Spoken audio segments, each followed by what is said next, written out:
Voici 9 maladies qui détruisent la vie de beaucoup de traders, de beaucoup de spéculateurs des actifs.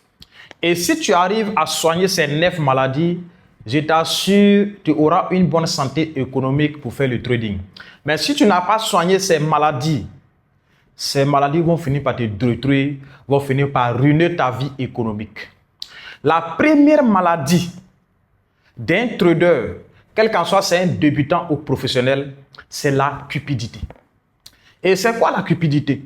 La cupidité, c'est le fait de vouloir gagner gros. Et en voulant gagner gros, qu'est-ce que tu vas faire? Tu vas prendre beaucoup de risques. Gros gains, gros risques, grosses pertes. Tellement tu veux avoir beaucoup d'argent, qu'est-ce que tu fais? Tu prends un gros levier pour avoir beaucoup de gains. Et quand ça va mal, qu'est-ce qui se passe? Tu perds tout ton capital, tu crames ton compte.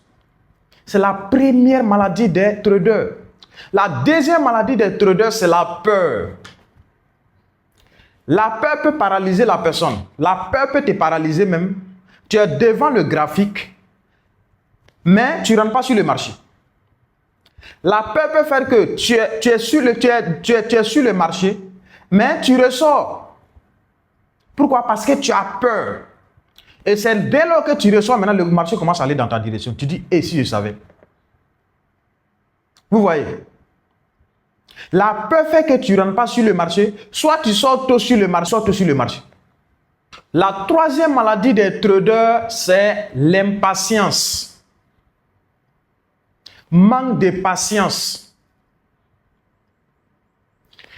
Tu sais, vous savez, chaque trader a sa propre stratégie.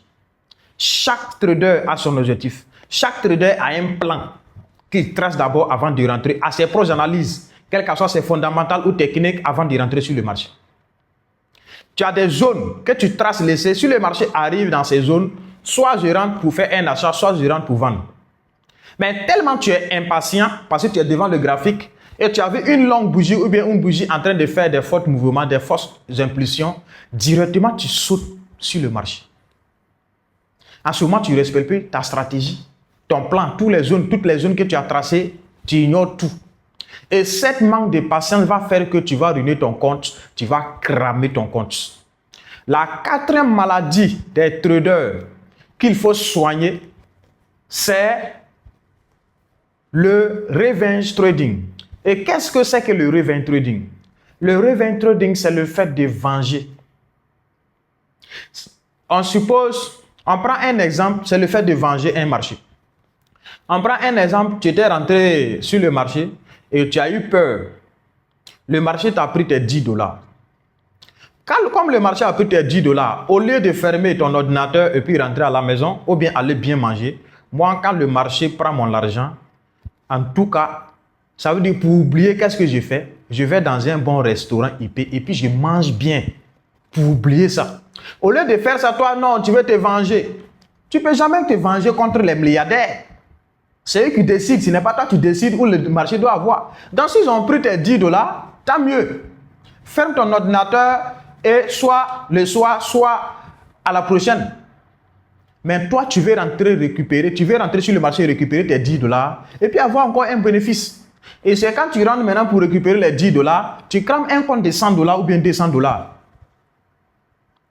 Donc, c'est une maladie qu'il faut soigner. Si tu soignes cette maladie, tu seras en bonne santé économiquement. La cinquième maladie des traders, c'est manque de discipline. Tant que tu n'es pas discipliné, tu ne vas pas respecter ta stratégie, ton plan, tes zones que tu as tracées, tu ne vas pas respecter. Les différents time frames, tu ne vas pas respecter. Les différentes tendances, tu ne vas même pas regarder, jeter un coup d'œil. Toi, tu es là seulement pour trader. Et si tu trades de telle sorte, tu seras malade économiquement. Pourquoi? Parce que le marché va prendre ton argent. Donc, tu ne seras pas en bonne santé économiquement. Voilà pourquoi je dis que c'est une maladie qu'il faut soigner. Et si tu arrives à soigner ces maladies que je suis en train de soigner, de te dire, tu seras un expert discipliné, tu seras un trader discipliné, un trader qui contrôle ses émotions et tu vas pouvoir contrôler ton argent, tu vas pouvoir contrôler ta santé économique. La 6e maladie des traders qu'il faut soigner à temps, c'est le FOMO. Le FOMO, c'est quoi? C'est un terme anglais. C'est le fear of missing out. Le fear of missing out, c'est quoi? C'est le fait, vous savez, tu peux avoir une stratégie, une bonne stratégie, une bonne analyse, mais si tu écoutes le bruit de gauche à droite, tu vas t'embrouiller. Donc, peut-être tu as déjà élaboré ton plan de déposé, mais comme les gens sont en train de parler, non, c'est que le marché va aller à la hausse. De la manière que je vois la bougie en M15 là, non, le marché va aller à la hausse. Ou bien de la manière que je vois la bougie de M30 là, non, le marché va aller à la baisse. Or, peut-être dans ta tête, peut-être tu ne t'es même pas prêt pour entrer sur le marché. Tu ne t'es même pas prêt même pour trader. Ou soit les zones que tu as tracées, ce n'est pas encore le moment même pour entrer sur le marché. Mais comme les gens sont en train de parler, qu'est-ce qu'il fait? Tu es influencé par les paroles et directement tu sautes sur le marché. Et qu'est-ce que le marché te fait? Le marché prend ton compte et il te rend malade économiquement. Donc, c'est une maladie qu'il faut soigner. Si tu arrives à soigner cette maladie, tu vas pouvoir gérer ta santé économique, mon frère. La 7e maladie d'un trader, quel que soit ses débutants ou professionnels, c'est l'excès de confiance en soi. L'excès de confiance à sa stratégie. L'excès de confiance à son actif. Imagine voir quelqu'un qui dit non, moi je maîtrise l'or. Quand c'est saut USD, il faut laisser. Quand je prends seulement, ça va dans ma direction. Mais tu es foutu. Tu es foutu parce que l'excès de confiance va te faire croire que tu connais tout. Je vous ai dit, le trading, c'est une formation continue. Le trading, c'est une mission à long terme. C'est un voyage à long terme. C'est un marathon. Ce n'est pas une course à vitesse. Les mêmes stratégies que tu utilises pour avoir des gains, même stratégie peut cramer ton compte. Donc, c'est quelque chose qui n'est pas logique. Tu ne peux jamais dire non, j'ai confiance à telle stratégie, j'ai confiance à tel coach, j'ai confiance à tel mentor. Non. Non. Il faut que tu saches que chaque jour que Dieu fait, vous savez, il faut que tu arrives à comprendre chaque marché a son histoire. Chaque marché a son... Ça veut dire chaque actif financier a son comportement en fait. Tu ne peux jamais avoir confiance 100% à ta stratégie, à tes analyses. C'est sur des probabilités. Mais l'excès de confiance va faire que tellement tu as confiance à ta stratégie, tu vas vendre ta maison pour mettre sur le trading. Tu vas vendre ta moto pour faire le trading. Tu vas vendre ta parcelle pour faire le trading. C'est une erreur grave, c'est une maladie grave qu'il faut, c'est-à-dire qu'il faut soigner. Si tu avais confiance 100% à ta stratégie, mon frère, il faut aller mollo, il faut aller doucement. Sinon, cette stratégie va te pousser à prendre des gros risques et tu vas avoir de grosses pertes. La 8e maladie des traders qu'il faut soigner à temps, c'est manque d'objectifs clairs et de vision claire. Vous savez, tant que tu n'as pas un objectif clair, tant que tu n'as pas une vision claire, ça sera très difficile pour toi d'être rentable, d'avoir même commission, même $1 en trading. Avoir un objectif, c'est quoi? Vous savez, quand les financiers décident de rentrer sur le marché, les gros investisseurs décident de rentrer sur le marché, c'est pour un objectif. Soit pour faire un achat à tel prix et ressortir, soit pour faire des ventes à tel prix et puis ressortir. Mais toi, tu rentres sur le marché sans un objectif clair. Par exemple, je lance sur le marché pour avoir $20. Ça veut dire que je rentre sur le marché, quelle que soit la zone que j'ai tracée. Mais sur le marché, quelle que soit la zone que j'ai tracée, si le marché arrive là-bas ou pas, si le marché me donne $20, je sors. Si le marché me donne $15, je sors. Si le marché me donne $30, tu sors. Mais si toi, tu rentres sur le marché, tu ne sais pas ce que tu cherches.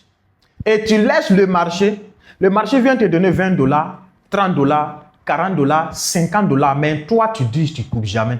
Il n'a qu'à aller atteindre le plus haut niveau. Et qu'est-ce que le marché fait? Les $20, les $30 que le marché t'avait donné, le marché commence à corriger, le marché commence à régresser et il vient récupérer tout et puis il te fait moins 100 ou bien il crame ton compte directement. Mais si tu étais rentré sur le marché avec un objectif clair de $10, de $20, de $30, de $40, est-ce que le marché allait venir corriger? venir te faire sortir du marché. Non. Donc, tant que tu ne traites pas avec un objectif clair, avec une vision claire, ça sera très difficile d'être rentable. Tu vas dire, oui, coach, je gagne, mais je perds tout. Tu perds tout comment? Comment tu trades? Qu'est-ce que tu veux réellement quand tu rentres sur le marché financier? Donc, c'est une maladie qu'il faut corriger à temps pour être en bonne santé économiquement. La neuvième maladie des traders, c'est manque de formation. Et si tu es débutant, quel que soit tu es un trader, tu dois suivre la neuvième maladie, tu dois bien écouter la neuvième maladie. Vous savez, tant que tu n'es pas formé, ça sera très difficile pour toi de réussir en trading. Tant que tu n'es pas formé, je dis ça sera très difficile pour toi. Même si tu veux faire investir des millions, mais ça sera très difficile pour toi d'avoir même $1 en trading. Pourquoi? Parce que si tu n'es pas formé, tu n'auras pas une bonne analyse, tu n'auras pas une bonne stratégie, tu ne sais même pas ce qu'on appelle les tendances, tu ne sais pas ce qu'on appelle les figures de retournement, tu ne sais pas ce qu'on appelle les zones, tu ne sais pas, c'est-à-dire tu ne maîtrises rien, tu ne connais rien. Toi, tu vois seulement les graphiques qui sont en train de bouger. Toi, tu vois seulement les bougies qui sont en train de bouger. Mais c'est la formation qui va te permettre de mettre un bon plan, une bonne planification en place. De mettre une bonne stratégie en place. Sans la formation, c'est dans tous les domaines, ce n'est pas dans le trading seulement. Vous savez, avant qu'un médecin ne sorte, la personne fait combien d'années de formation? Pour avoir même le diplôme, il faut faire, les gens parlent de 10 ans, vrai ou faux? Et quand la personne sort, la personne ne va pas directement en train de soigner les gens. La personne passe encore par des stages. On parle de 2 ans, bien c'est 3 ans. Je ne sais pas. Demandez les gens qui font la médecine. Donc, la personne passe autour de 10 ans, 12 ans, 13 ans, 14 ans pour pouvoir soigner un malade. Mais toi, tu viens sur un marché où on te dit là-bas, c'est de l'argent. L'argent, on te dit c'est de l'argent qui circule là-bas. Au lieu de passer beaucoup de temps à te former, toi, tu ne vois pas la formation comme une base. Toi, c'est l'argent, le gain que tu veux. Avant d'avoir le gain, il faut passer par la formation. Tant que tu ne te formes pas, tu vas trader les bougies. Trader les bougies, c'est quoi? Tu as vu une bougie qui est en train de monter, tu sautes pour faire achat. Tu as vu une bougie qui est en train de descendre, tu sautes pour vendre. Et ça sera très difficile pour toi d'être rentable en trading. Tu vas passer beaucoup de temps dans le trading, mais la base te manque, tu n'es pas formé. Peut-être c'est des applications, des copies-coller que tu as fait sur YouTube.